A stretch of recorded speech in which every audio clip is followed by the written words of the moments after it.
State news bulletin और मैं हूं आपके साथ शिवांगी पारिक। तो चलिए खबरों पे जाने से पहले नजर डाल देते हैं बुलेटिन से जुड़ी अहम सुर्खियों पर। प्रधानमंत्री दे रहे नए मंत्रियों का परिचय तो विपक्ष ने किया हंगामा। राजनाथ बोले 24 साल में ऐसा पहली बार देखा। सड़क दुर्घटना में बाइक सवार दिहाड़ी मजदूर की इलाज के दौरान मौत, परिजनों में मचा कोहराम।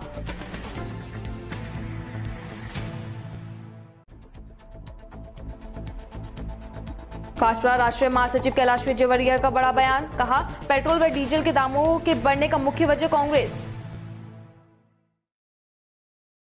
और अब खबरें विस्तार से। सोमवार को प्रधानमंत्री नरेंद्र मोदी द्वारा नए मंत्रियों का परिचय कराने के दौरान कांग्रेस सदस्यों ने हंगामा दुखद और दुर्भाग्यपूर्ण बताते हुए कहा कि उन्होंने संसद में ऐसा दृश्य अपने 24 साल के संसदीय जीवन काल में नहीं देखा है। संसद के मानसून सत्र से पहले दिन लोकसभा में बैठक शुरू होने पर नव निर्वाचित सदस्यों ने शपथ ली। इसके बाद में जब प्रधानमंत्री नरेंद्र मोदी अपने मंत्रिपरिषद के नए मंत्रियों का परिचय कराने के लिए उठे तो विपक्षी कांग्रेस के सदस्यों ने नारेबाजी शुरू कर दी। हंगामे के बीच में प्रधानमंत्री ने नए मंत्रियों के परिचय का विवरण सदन के पलट पर रखा। इस संबंध में रक्षा मंत्री राजनाथ सिंह ने कहा कि संसद में सबसे बड़ी शक्ति स्वास्थ्य परंपराएं होती है।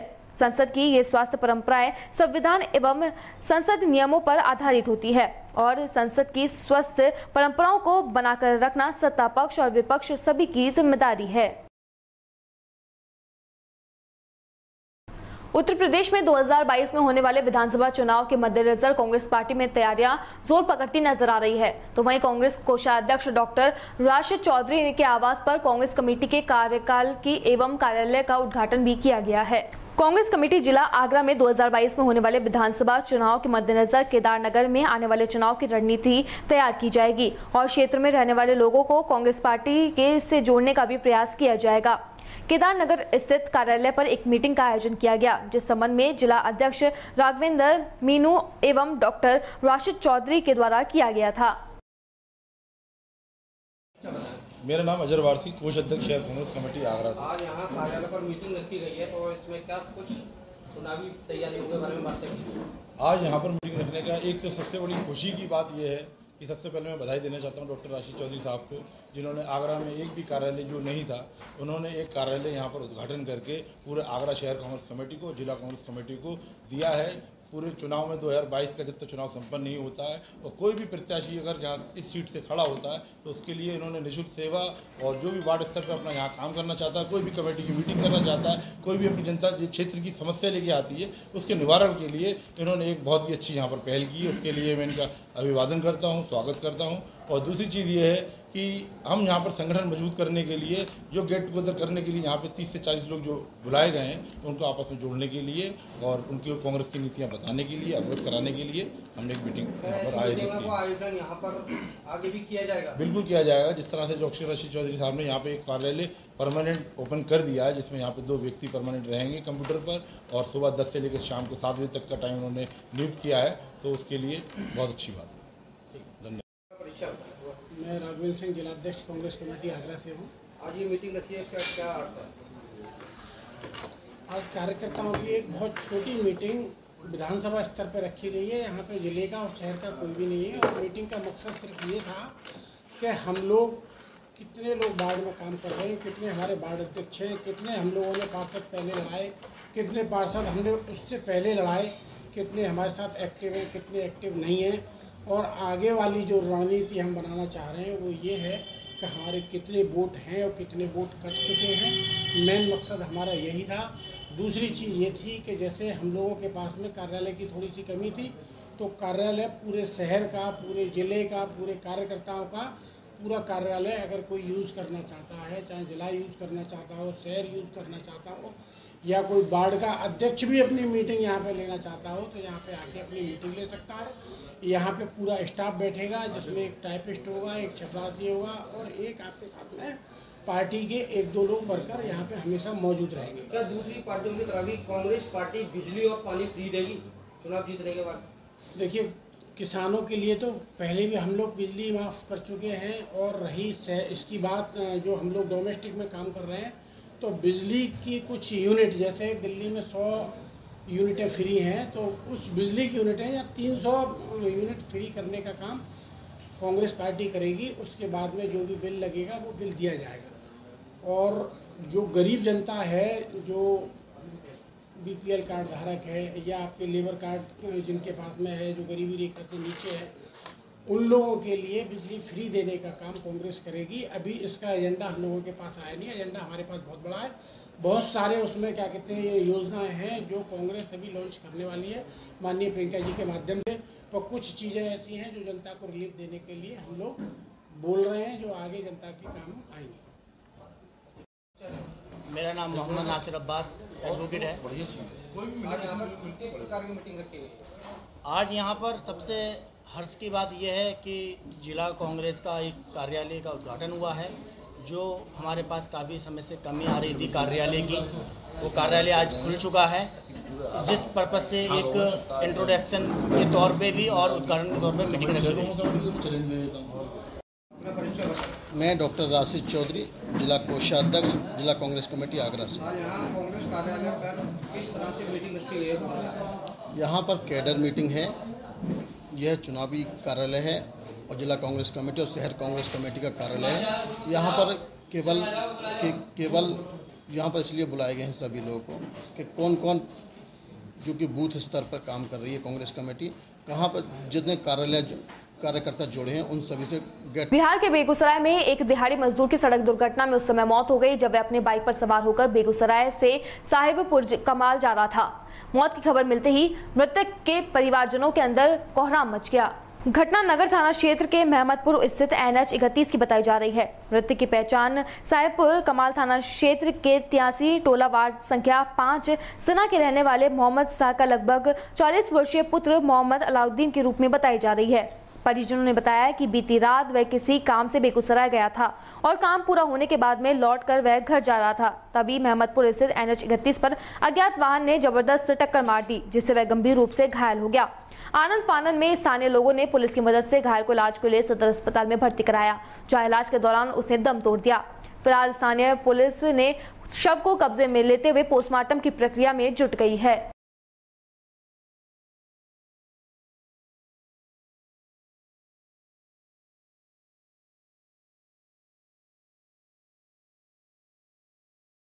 थे उसी दौरान इसका जो एक्सीडेंट किसी गाड़ी 4 व्हीलर से टकराने की वजह से इसका एक्सीडेंट हो गया था और सर में चोट लगने की वजह से वहीं पे जो है पूरा बेहोश हो गए थे। तो इनको जो है वहाँ के लोगों ने उठा करके लेके आए हैं हॉस्पिटल। अब क्या हुआ? उस दौरान तो हम लोग तो अपने गांव में थे, तो यहाँ से जो है उसको जो हॉस्पिटल लेके आए, वो हमको फ़ोन किया तो हम लोग तो रात में नहीं आ पाए, तो सुबह में हम लोग जो है यहाँ आए। क्या देखे आप? हम देखे कि जब हम यहाँ आए तो हमारे मामू जो है मर चुके हैं। क्या करते थे ये कारोबार करते थे, मजदूर थे, दिहाड़ी करते थे। क्या नाम है उनका? उनका नाम है अलाउद्दीन। पूरा पता बता दीजिए। उनके पिता का नाम, क्या उम्र है? उनके पिता का नाम लाल मोहम्मद डॉक्टर शाह था और उनका उम्र 40 के लगभग में उनका उम्र था। उनका घर सना है, वार्ड नंबर 5 में। जी। आपके कौन है? वो हमारे मामा हैं। क्या नाम है आपका? मेरा नाम मोहम्मद राजा। कहाँ घर है? बिहार के बेगूसराय में आगामी श्रावणी मास एवं इस्लामी त्योहार ईद को लेकर बैठक आयोजित की गई। पुलिस प्रशासन द्वारा जिले के विभिन्न थाना अध्यक्ष के नेतृत्व में शांति समिति के सदस्यों एवं अधिकारियों की मौजूदगी में ये बैठक संपन्न कराई गई। इस त्योहार को लेकर नगर थाने में भी विभिन्न बंधुओं पर चर्चा की गई। सभा की अध्यक्षता करते हुए नगर थाना प्रभारी वरुण कुमार ने बताया कि रविवार की शाम शांति समिति की बैठक की गई, जिसमें आगामी श्रावणी मेला एवं ईद त्योहार को लेकर सर्वसम्मति से निर्णय लिया गया कि पर्व को सौहार्दपूर्ण वातावरण के साथ में मनाएंगे। प्रभारी ने कोरोना गाइडलाइन एवं प्रोटोकॉल की पालना करते हुए ईद की नमाज अपने अपने घरों में अदा करने का कहा तथा मेले में भी सामाजिक दूरी बनाए रखने की अपील की गई। इस अवसर पर शांति समिति के कई सदस्य एवं अधिकारी भी मौजूद रहे। जो बकरीद के पर्व में कैसे शांतिपूर्वक लोग बकरीद मनाएंगे और श्रावणी मास मेला में कोविड प्रोटोकॉल का कैसे पालन किया जाएगा, उस पर यह निर्णय लिया गया।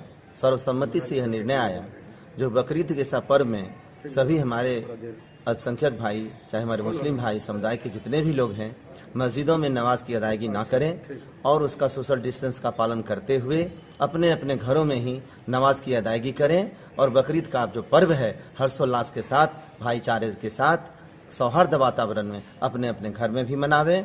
दूसरी बात, श्रावणी मास मेला में जो है यहाँ पे शिव मंदिर में और हरगिरी धाम में जो भीड़ लगाए जाते हैं, लोकल में सारी व्यवस्थाएं सोशल डिस्टेंस का पालन करते हुए प्रशासनिक व्यवस्था का हम लोग भरपूर मदद करेंगे और उसका प्रोटोकॉल का पालन करेंगे।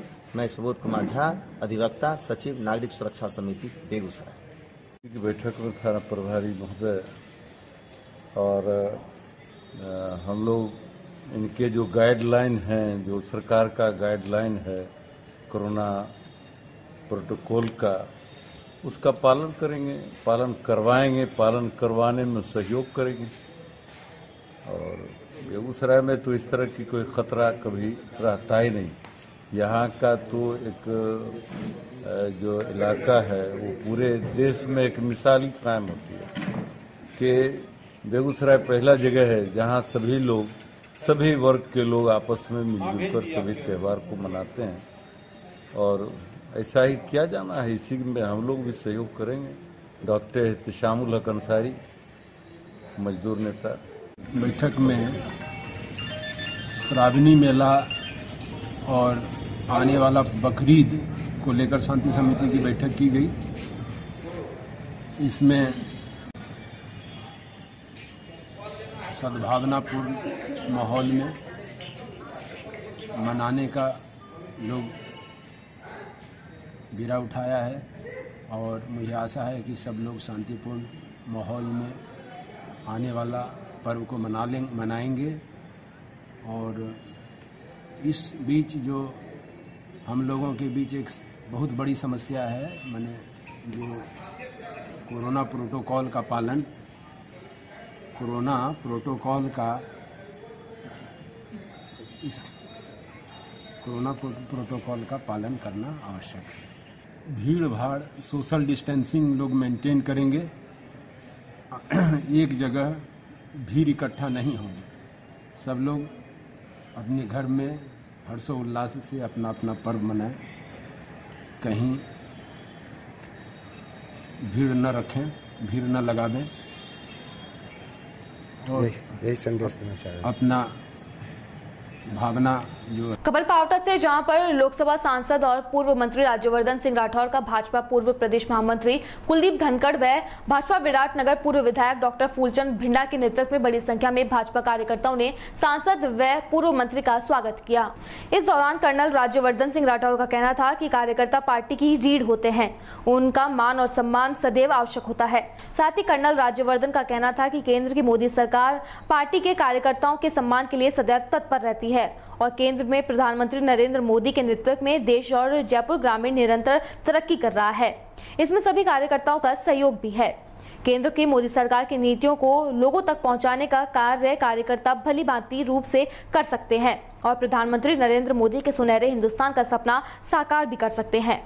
वहीं विराटनगर विधानसभा क्षेत्र के मुख्य सड़क प्रयागपुर पाचूडाला MDR 230 के निर्णय कार्य की विस्तृत स्वीकृति जारी होने पर भाजपा पदाधिकारियों व कार्यकर्ताओं द्वारा लोकसभा सांसद और पूर्व मंत्री राज्यवर्धन सिंह राठौर का माला और साफा पहनाकर गर्मजोशी के साथ में स्वागत किया गया।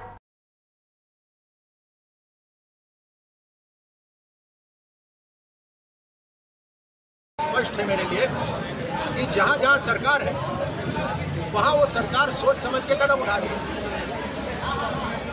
और उस कदम का, जहां वो कदम उठा रही है उसका लाभ देश में होगा। अपनी सोच समझ से सरकारें कदम उठा रही है। कानून व्यवस्था के बारे में आपका क्या कहना है? राजस्थान में कानून नाम की कोई चीज नहीं है, व्यवस्था नाम की कोई चीज नहीं है। वैक्सीनेशन लगाने की व्यवस्था की जिम्मेदारी मात्र राज्य सरकार के पास थी। वैक्सीनेशन मुफ्त आ रहे हैं लेकिन व्यवस्था गायब है। और व्यवस्था क्या है, मैं सभी लोगों से फोन पे बात करता हूँ। वैक्सीनेशन केंद्र के बाहर लाइन लगती है लेकिन पीछे से दरवाजा खुल जाता है। और जो लोग कहते थे कि ये वैक्सीनेशन भाजपा का है, जिन लोगों ने भ्रमित करा, जिन लोगों ने लोगों को प्रेरित नहीं करा, वही लोग अपनी पार्टी के लोगों को पीछे खिड़की खोलकर इंजेक्शन लगा रहे हैं। क्या जनता की जिम्मेदारी नहीं है क्या? तो ये तो व्यवस्था हुई और कानून तो यहाँ है ही नहीं, यहाँ गुंडों का राज हो गया है। जब प्रदेश का मुखिया बंद हो गया है तो फिर गुंडे ही घूमेंगे। अब वो गुंडों की वजह से जनता को बहुत कष्ट हो रहा है। हमारा हाथ धोकर विनती है कि मुख्यमंत्री जी जरा सिचुएशन को संभालिए। आपको वहाँ पे मत दिया हुआ है, आपको जनता ने अधिकार दिया हुआ है, या तो जनता आपसे अधिकार छीन लेगी या कुछ समय बाद वैसे। जोधपुर के ओसिया में राजस्थान नायरा एसोसिएशन जोधपुर इकाई की बैठक ओसिया डेजर्ट कैफे के एसोसिएशन के अध्यक्ष गोपाल सिंह भाटी की अध्यक्षता में आयोजित की गई। इसमें जोधपुर व पाली जिले के नायरा डीलर्स ने भाग लिया।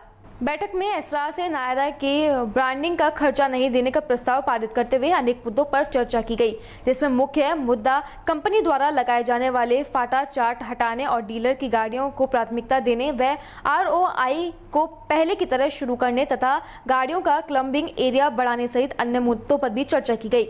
डीलर ने यह भी बताया कि सेल्स ऑफिसर का व्यवहार डीलरों के प्रति संतोषजनक नहीं है और तथा इसकी शिकायत नायरा के उच्च अधिकारियों से करेंगे तथा नायरा के अधिकारियों ने पूर्व में भी कई बैठक की है व एसोसिएशन बनाने से नाराज होकर डीलरों को कंपनी से दी जाने वाली क्रेडिट सुविधा को बंद कर दिया गया, जिससे अभी भी डीलर काफी नाराज थे। बैठक में सर्वसम्मति से यह प्रस्ताव भी पारित किया गया कि अगली बैठक संभाग लेवल की होगी तथा पूरे संभाग के नायरा डीलर बैठक में भाग लेंगे। एसोसिएशन ने चेतावनी देते हुए बताया कि अगर हमारी जायज मांग कंपनी नहीं मानती है तो हम सभी डीलरों को जयपुर जाना पड़ेगा या मुंबई जाना पड़ेगा तो भी जाएंगे। अगर वहां पे भी हमारी समस्याओं का निराकरण नहीं होता है तो हम भारत के पेट्रोलियम मंत्री से हमारी समस्याओं को लेकर मिलेंगे।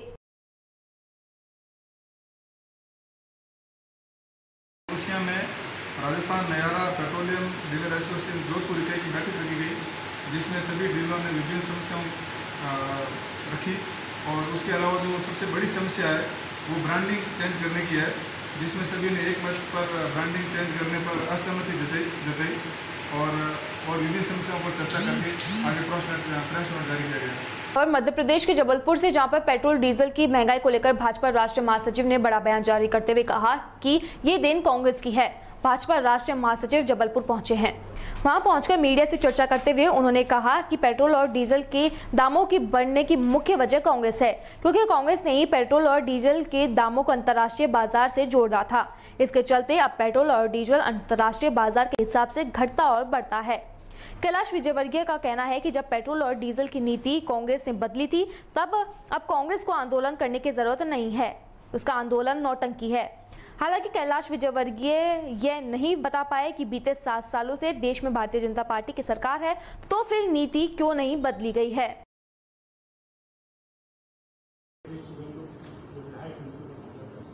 ऐसे हालात में विपक्ष का धन कैसे निभाएगी, क्योंकि पार्टी आपकी काफी लोगों को अभी भी भरोसा है विपक्ष से आपसे, तो क्या ब्लूप्रिंट रहेगा? देखिए, जिस प्रकार के वहाँ पर हालात हैं, यदि वहाँ पर हमारी जवाबदारी, हम एक जवाबदार राजनीतिक दल के कार्यकर्ता हैं, तो बंगाल को बचाना ये हमारी जवाबदारी, जनता ने हमको मैंडेट दिया, तो हमें मालूम है कि हमें कुछ खोना पड़ेगा वहाँ पर हम प्रजातांत्रिक तरीके से बंगाल को बचाएंगे। हमने बहुत कार्यकर्ताओं को खोया है और भी खो सकते हैं। बात करें और जहाँ तक केस का सवाल है तो झूठे केस तो वहाँ बहुत लगते हैं। मुझ पे कम से कम बहुत सारे केस लगे हुए हैं। मेरे ऊपर एक ऐसा शर्मनाक केस लगा हुआ है कि मैंने किसी अनाथालय के बच्चे विदेशों में भेज दिए, वो केस लगा हुआ, उसमें मैं जमानत पे हूँ। अभी एक रेप का केस भी हम लोगों पर लगा दिया, तो वो भी हाई कोर्ट में चल रहा है। तो वहाँ कुछ भी केस किसी के ऊपर भी लगाया जा सकता है। विपक्ष को कुचलना किसी भी प्रकार से, ये ममता जी का एक माइंडसेट है। तो विपक्ष का धर्म कैसे नहीं, हमने बताया ना कि हमें बंगाल को बचाना है और हमें कुछ खोना भी पड़ा तो खोएंगे, किंतु बंगाल को बचाएंगे। बात करें पश्चिम बंगाल की, जिस का उपयोग क्यों नहीं किया जा रहा? देखिए, हमारा कभी भी किसी चुनी हुई सरकार को अपदस्थ करने की हमारी कभी भी नीति नहीं है, न नियत रही। जनसंघ के ज़माने से हमने हमेशा धारा 356 का विरोध किया, क्योंकि जनता का मैंडेट जो लेकर आया उसको हम हटाएं, बेसिकली हमारे प्रिंसिपल के खिलाफ है। पर जो परिस्थितियां वहाँ पर बन रही हैं, वो हालात ऐसे बन रहे हैं कि वहाँ पर धारा 356 का शायद उपयोग करना चाहिए। अब ये चूँकि धारा 356 का उपयोग ऐसा सामान्य नहीं हो सकता, पार्लियामेंट में जाता है, बहुत सारी उसकी लंबी एक प्रक्रिया है, पर वहाँ हालात ऐसे बन गए हैं क्योंकि गवर्नर ने भी अपनी रिपोर्ट में भी कहा है कि वहाँ पर लॉ एंड ऑर्डर बिल्कुल ख़राब है। मानवाधिकार आयोग ने भी कहा है, बाल आयोग ने कहा है और SC/ST आयोग ने भी अपनी रिपोर्ट में इस प्रकार की बात की। पुलिस पहुँच चुकी है। मैंने बताया ना आपको कि वहाँ मुकुलदा हमारे साथ आए जब तक उनके ऊपर एक भी केस नहीं था। जैसे आए थे हमारे पास 50 केस हो गए। आखिर परेशान होकर उनको वापस टीम से ज्वाइन करना पड़ा। अर्जुन सिंह वहाँ के मेंबर ऑफ पार्लियामेंट, उनके ऊपर मेरा ख्याल है सेंचुरी हो जाएगी। 74 तो हो ही गए थे केस और 10-20 और लगा दिए, 100 से ज़्यादा केस हो जाएंगे उनके पास। तो विपक्ष के ऊपर झूठे केस लगाना, कैसे भी विपक्ष को कुचलना, ये उनकी मेरे पर 20-22 केस चल रहे होंगे मेरे ऊपर ही। तो कैसे भी विपक्ष को कुचलना, बस ये सरकार की मानसिकता। बात करें राहुल गांधी जी की तो कल में चले जाएं, मजे लें। राहुल जी के बयान को कौन सीरियस लेता है? आप लेते हो क्या? कोई सीरियस नहीं लेता, कोई भी सीरियस नहीं लेता, उनकी पार्टी में भी कोई सीरियस नहीं लेता। और इसलिए यही कारण है कि कांग्रेस में सब जगह, जो सब जगह की बात कर रहे हैं, किसी भी राज्य में आप देखेंगे कांग्रेस में बहुत ही अस्थिरता, चाहे मध्य प्रदेश हो, चाहे पंजाब हो, चाहे कर्नाटक हो, चाहे राजस्थान हो, सब जगह आपस में, क्योंकि लीडर के ऊपर विश्वास नहीं है। लीडर के ऊपर विश्वास होता है तो इस प्रकार की अस्थिरता नहीं होती। तो दुर्भाग्य से कांग्रेस की लीडरशिप पे कांग्रेस के कार्यकर्ताओं को विश्वास नहीं है, इसलिए हर राज्य के अंदर अभी अस्थिरता का माहौल है। ये भारतीय जनता पार्टी ने, कांग्रेस की सरकार ने ही जितने भी पेट्रोलियम प्रोडक्ट हैं उनके मूल्य को अंतर्राष्ट्रीय बाजार से जोड़ने का काम किया, जिससे कि राज्य के खजाने का पैसा नहीं लगे। और ये निर्णय कांग्रेस ने किया। तो अंतर्राष्ट्रीय बाजार में यदि तेल का भाव बढ़ेगा तो उसका असर हमारे भी होगा। तो इसके ऊपर तो नियंत्रण करना ही पड़ेगा। और मैं समझता हूँ कि कुछ राज्य सरकारों ने अपने टैक्स भी कम किए, क्योंकि जब मूल्य बढ़ता है तो टैक्स ज़्यादा आता है, टैक्स ज़्यादा आता है तो राज्य सरकार के खजाने में पैसा जाता है। तो कुछ राज्य सरकारों ने टैक्स भी कम किया, हमारी सरकार ने भी मध्य प्रदेश में कम किया। नहीं, पिछली बार किया था। बात करें तो अभी कल मुलाकात हुई है शरद पवार और प्रधानमंत्री, पूछना पड़ेगा यार। भाजपा से देखिए, जब भी राजनीति में जब भी मुलाकात होती है तो किसी राजनीतिक खिचड़ी के लिए नहीं होती, सौजन्यता से भी होती है। तो आप उसको सौजन्यता वाली मुलाकात समझिए। भाई साहब, आप राष्ट्रीय नेता तो है लेकिन मध्य प्रदेश के भी नेता है। अब मध्य प्रदेश के सवाल आपसे करना चाहिए संगठन को लेकर। देखिए, मैं समझता हूँ कि जो स्थानीय निकाय के चुनाव होते हैं वो छोटी छोटी समस्या के लिए होते हैं। लोगों की पानी की समस्या, ड्रेनेज की समस्या, और मध्य प्रदेश में जनता को समझ में आ गया है कि समस्या का निराकरण कौन सा राजनीतिक दल करता है। आज मैं भी बात कर रहा था कि मैं 40 वर्षों से जबलपुर आ रहा हूँ, पर मैंने जबलपुर का विकास उस समय से देखा जब आर्यन सिंह साहब की श्रीमती जी सुशीला जी जब यहाँ मेयर बनी, उसके बाद मैंने जबलपुर का विकास यहाँ पर देखा। तो उसके पहले जबलपुर एक छोटा सा कस्बा था, इससे ज़्यादा कुछ भी दिखाई नहीं देता। मैं 40 साल से आ रहा हूँ यहाँ पर जो जबलपुर ने जो विकास देखा है, जो चौड़ी सड़कें देखी, जो लाइट लगी, जो यहाँ बड़े बड़े मॉल बने, ये सब मैं समझता हूँ कि 2000 के बाद हुआ। 2000 के पहले का जबलपुर और 2000 के बाद का जबलपुर। ऐसे ही सिर्फ जबलपुर की बात नहीं, आप इंदौर की बात करें, आप उज्जैन की बात करें, आप सागर की बात करें, जिस शहर में जाएंगे आप ग्वालियर की बात करें, यदि डेवलपमेंट हुआ है तो भारतीय जनता पार्टी के समय ही हुआ है। और इसलिए जनता जानती है कि विकास कौन कर सकता है। यदि प्रदेश में भी विकास हुआ तो आप याद करिए, पता नहीं उस समय आप पत्रकारिता में थे कि नहीं थे, जब दिग्विजय सिंह जी मुख्यमंत्री थे, तब की बिजली की हालत, तब की सड़कों की हालत, और भारतीय जनता पार्टी की सरकार के आने के बाद सड़कों की हालत और बिजली की हालत, इन्वेस्टमेंट सबसे ज़्यादा आया तो भारतीय जनता पार्टी के कार्यकाल में आया।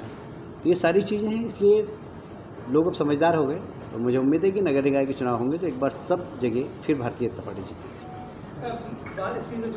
हमेशा अप्रत्यक्ष प्रणाली का भाजपा ने विरोध किया, लेकिन पुनः इस बार अध्यक्ष और महापौर जो है तो अप्रत्यक्ष प्रणाली से कराने की बात कर रही है भाजपा और निर्णय लिया गया है।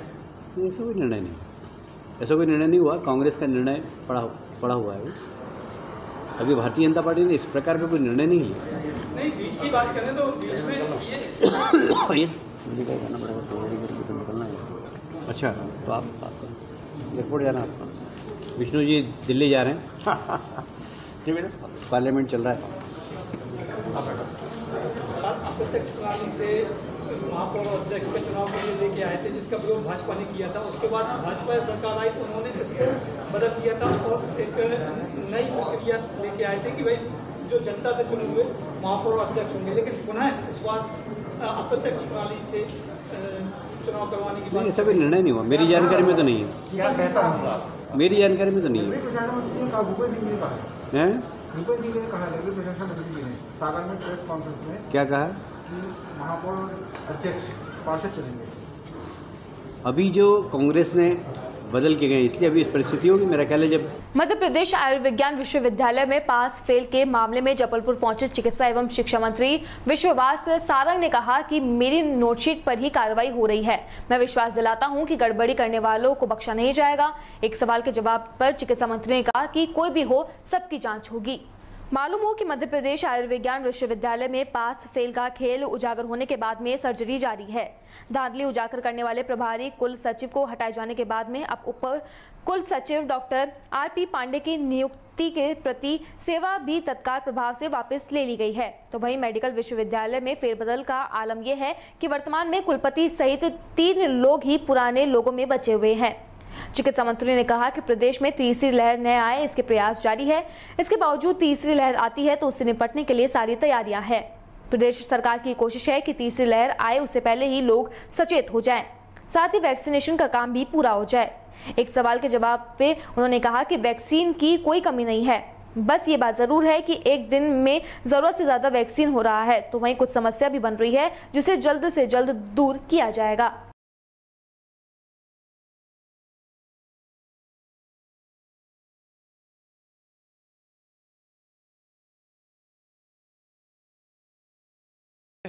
जैसा प्रदेश स्तर पर ये निश्चित किया है कि हम थर्ड वेव के लिए संस्थागत प्लानिंग कर रहे हैं।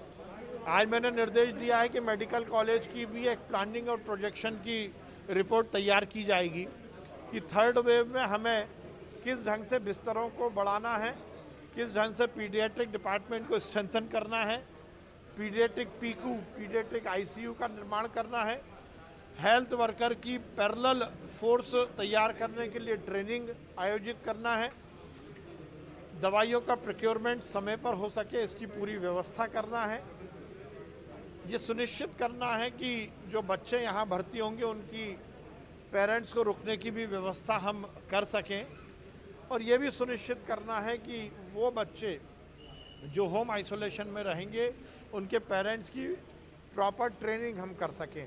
इन सब बातों पर जो तैयारी थी उसकी समीक्षा की है और जो निर्देश देने थे वो भी दिए हैं। हमारा पहला प्रयास तो यही है कि थर्ड वेव ना आए, और इसीलिए मध्य प्रदेश में हम बहुत तीव्र गति से वैक्सीनेशन कर रहे हैं, और उसके साथ ही कोरोना अप्रोप्रिएट बिहेवियर का लोग ध्यान रखें, मास्क लगाएं, सोशल डिस्टेंसिंग का पालन करें, ये तो सुनिश्चित करना ही है। और उसके साथ यदि थर्ड वेव आती है तो उसकी भी हम पूरी तैयारी कर रहे हैं। एंटरटेनमेंट को लेकर क्या जी, बच्चों के एंटरटेनमेंट को लेकर बच्चे जो होते हैं उनके हॉस्पिटल में जो मरीज भर्ती रहेंगे, देखिए अस्पताल में जो भी पीडियाट्रिक डिपार्टमेंट बनाया जाएगा उसमें जो जो प्रोटोकॉल निश्चित किए जाएंगे उनका पालन किया जाएगा। आज अखिल भारतीय विद्यार्थी परिषद जबलपुर महानगर के कार्यकर्ताओं द्वारा आज माननीय चिकित्सा शिक्षा मंत्री विश्वास सारंग जी को एक ज्ञापन दिया गया है। जिस प्रकार हम देखें, विद्यार्थी परिषद लगातार 2 महीने से संघर्ष कर रही है और हम देखें 17 जून को भी हमने कुलपति महोदय को बच्चों की समस्याओं को लेकर ज्ञापन दिया था और 10 जून को हम माननीय चिकित्सा शिक्षा मंत्री से भी मिले थे और लगातार विद्यार्थी परिषद कुलपति के इस्तीफे की मांग कर रही है। और हम देखें तो मेडिकल विश्वविद्यालय में परीक्षा परिणाम की कोई तवज्जो नहीं है, इधर परीक्षा परिणाम अभी तक नहीं आ रहा है बच्चों का। विद्यार्थी परिषद ने मांग की कि तत्काल रूप से कुलपति महोदय का इस्तीफा लेना चाहिए। वह असक्षम में विश्वविद्यालय चलाने में, इसकी मांग को लेकर आज चिकित्सा शिक्षा मंत्री को ज्ञापन दिया। अभी क्या आश्वासन मिला आप लोगों को? उन्होंने आश्वासन दिया है कि जल्दी हम इसकी जांच करेंगे और हमारे एक मांग भी की है कि सेवानिवृत्त न्यायाधीश से की समिति बना के जांच की जानी चाहिए, जो भी भ्रष्टाचार और अनियमितताएं इस विश्वविद्यालय में हुई है, और कुलपति से तत्काल रूप से इस्तीफा लेना चाहिए। सर्वम सिंह राठौर, महानगर मंत्री प्रदेश। फिलहाल स्टेट न्यूज बुलेटिन में बस इतना ही। देश और दुनिया की तमाम खबरों के लिए देखते रहिए DPK न्यूज। नमस्कार।